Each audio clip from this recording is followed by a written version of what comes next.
Hello final year. Next देखो, आप basis and dimensions का ही एक एग्जांपल है, बहुत आसान है। इसने कहा show that if two vectors of, यानी सिर्फ आपके पास दो वेक्टर है, और अगर दो वेक्टर है तो u और v ले लेंगे। ठीक है, तो उसने कहा कि आर एल डी, अगर वो एल डी है यानी a u plus B V equal to 0 लिखा हुआ है, तो या तो आपका if all A I's are not equal to 0, तो या तो आपका a नॉट इक्वल टू 0 है या b नॉट इक्वल टू 0 है या दोनों ही नॉन जीरो है। तीन ही केस हो सकते हैं। ठीक है, कि या तो आपका a नॉन जीरो हो या b नॉन जीरो हो या दोनों ही आपके पास क्या हो, नॉन जीरो हो। ठीक है, तो ये आ गया मेरे पास। तो सबसे पहले मैं फर्स्ट लेके चलूंगी कि आपका a is not equal to 0। फिर इसने कहा कि then one of them is the scalar multiple of the other, मतलब दूसरे वाला क्या है कि फर्स्ट वाले का सिर्फ स्केलर मल्टीप्लीकेशन है। तो एक बात बताओ, जब मैंने a को नॉन जीरो ले लिया तो a इनवर्स तो एग्जिस्ट करेगा ही। क्यों? क्योंकि फील्ड का एलिमेंट है। अगर फील्ड का एलिमेंट है, क्योंकि स्केलर सारे फील्ड से उठ के आते हैं। ठीक है, और फील्ड हम नंबर उसमें ग्रुप एंड रिंग में बहुत डिटेल में कर चुके। तो यहां से क्या आ गया आपके पास, a इनवर्स एग्जिस्ट करेगा, तो a u equal to minus B V, u equal to क्या आ जाएगा, माइनस बी बाय a। ठीक है, तो v आगे बात समझ में। तो ये आ गया u इक्वल टू स्केलर, इसको नाम दे दिया सी वी। एक बात बताओ, बी बी फील्ड का माइनस बी बी फील्ड का एलिमेंट 1/ab फील्ड का, तो इन दोनों का product minus B by A B क्या आ जाएगा, फील्ड में, और उसका नया नाम दे दिया मैंने सी। आ गया ना स्केलर मल्टीप्लीकेशन। सेकंड मेरे पास क्या केस है कि b is not equal to 0। अगर b 0 नहीं है तो अब क्या आ जाएगा, b इनवर्स आपके पास क्या करेगा, एग्जिस्ट करेगा। b इनवर्स एग्जिस्ट करेगा तो v क्या आ जाएगा आपके पास, माइनस u a, और b से डिवाइड करेंगे तो इसका नाम दे दे अब सही c, और v equal to C U. ये हो गया मेरे पास। ठीक है, तो इसका आगे ना एक दूसरे के स्केलर मल्टीप्लीकेशन। ठीक है, ऐसे करने हैं आपको क्वेश्चंस। अब आप एक बात बताओ, हमारे पास है नेक्स्ट एग्जाम्पल नंबर 6 है। इसने कहा कि तीन वेक्टर हैं 1 2 0 and 0,3,1 and -1,0 of a linearly independent है किसमें, रैशनल्स में। ठीक है, रैशनल्स में हमारे क्या है, लीनियरली इंडिपेंडेंट है। कैसे करेंगे, इंडिपेंडेंट दिखाने का तरीका आपके पास सबसे बेस्ट क्या है, सीधा क्या करना है आपको, देखो रैशनल्स में कुछ नहीं, मैट्रिक्स बनाओ इनकी। तो मैंने मैट्रिक्स बनाई। सबसे पहले मैं इस उठा लूँ, इसको उठा लो, 1 2 0 0 3 1 -1 0 1। ठीक है, ये मैट्रिक्स बन गई। अब मैं फर्स्ट एलिमेंट को सेलेक्ट करूंगा, नीचे वाले क्या बनाने हैं आपको, 0। तो R2 में चेंजमेंट क्या, R2 -2 R1। ठीक है, यानी R1 को 2 से मल्टीप्लाई करके आपको माइनस करना है। एक तरह से आपको इक्विवेलेंट फॉर्म में कन्वर्ट करना है, रो इक्विवेलेंट फॉर्म, शायद फर्स्ट ईयर की याद हो। तो वो क्या हो जाएगी आपके पास, देखो ये तो 0, ये 3 एज इट इज, और 2 से मल्टीप्लाई करके माइनस करेंगे तो ये सीधा आ जाएगा आपके पास 2। ठीक है, आगे बात समझ में होगा क्लियर। और ज्यादा सिंपल करने के लिए इस 1 1 को इंटरचेंज कर दूं तो 0 1 1 और 0 3 2 नीचे आ जाएगा। ठीक है, फर्स्ट एलिमेंट, सेकंड रो में जाएंगे, ये सेकंड वाला एलिमेंट सेलेक्ट। नीचे वाला क्या करूं मैं, R3 में चेंजमेंट R3 -3 R1 2।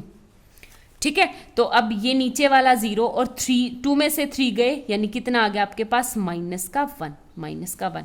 एक बात बताओ, इसमें कहीं आपको कोई 0 रो दिख रही है, 0 रो, अगर मेरे पास कहीं से यहाँ पे 0 रो दिख जाए तब तो क्या आ जाएगा आपके पास, LD।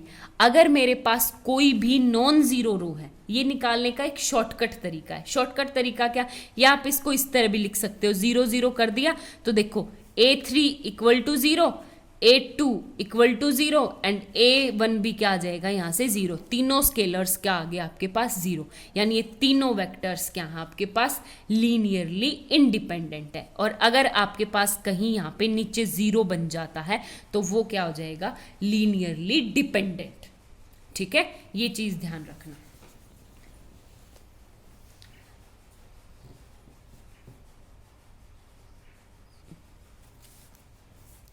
देखो क्लास, एग्जाम्पल नंबर एक्सरसाइज का क्वेश्चन आपके पास, इसने क्या कहा कि मेरे पास ए की वैल्यू निकालनी, मेरे पास अगर मेरे पास वेक्टर्स कुछ इस तरह से 1 -3 3 1 2 -3 और थर्ड वाला वेक्टर है A0 1, ठीक है।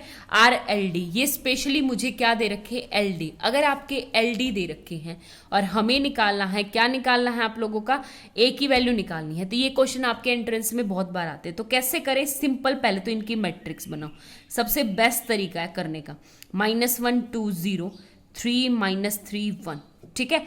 फर्स्ट रो में फर्स्ट सेलेक्ट, सीधा R2 में चेंजमेंट, मैं थ्योरेटिकली नहीं लिख रही, मैं बाय ओरली बोल रही हूँ। R2 में changement R1 R2 plus R1, तो ये क्या आ जाएगा आपके पास 0, ये यहाँ पे 3 एंड दिस इज A, ठीक है। आगे बात समझ में। फिर R3 में चेंजमेंट 3 से मल्टीप्लाई करके माइनस कर दो, तो ये क्या आ जाएगा आपके पास 0, 3 से मल्टीप्लाई करके माइनस करेंगे तो माइनस का 6 एंड 3 से मल्टीप्लाई करके माइनस करेंगे तो 3A माइनस का, ठीक है।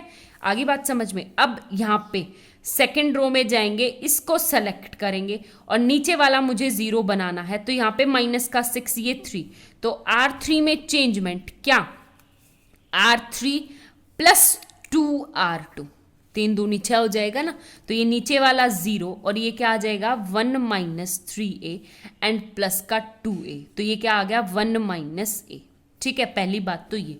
अब इसने स्पेशली क्या दे रखा आपको, LD, दोनों तरीका बताऊंगी। अगर आपके पास LD है यानी लीनियरली डिपेंडेंट है, और अगर लीनियरली डिपेंडेंट है तो ये रो आपके पास क्या होनी चाहिए, 0 होनी चाहिए। और ये 0 कब पॉसिबल है, जब आपका 1 -A इक्वल टू क्या हो जाए 0, यानी A इक्वल टू क्या हो जाए 1, तो A इक्वल टू 1 आते ही ये क्या हो जाएगा आपके पास लीनियरली डिपेंडेंट। अगर मेरा गिवन होता कि ये LI है, लीनियरली इंडिपेंडेंट का मतलब है कि 1, यानी ये आपके पास नॉन जीरो होना चाहिए, और नॉन जीरो का मतलब 1 -A is not equal to 0, यानी A is not equal to 1, यानी A 1 नहीं होना चाहिए। और दुनिया में कितने नंबर है कुछ भी हो, लेकिन A आपके पास 1 नहीं होना चाहिए, तभी के क्या होगा आपके पास लीनियरली इंडिपेंडेंट। आगे बात समझ में, ऐसा, ठीक है।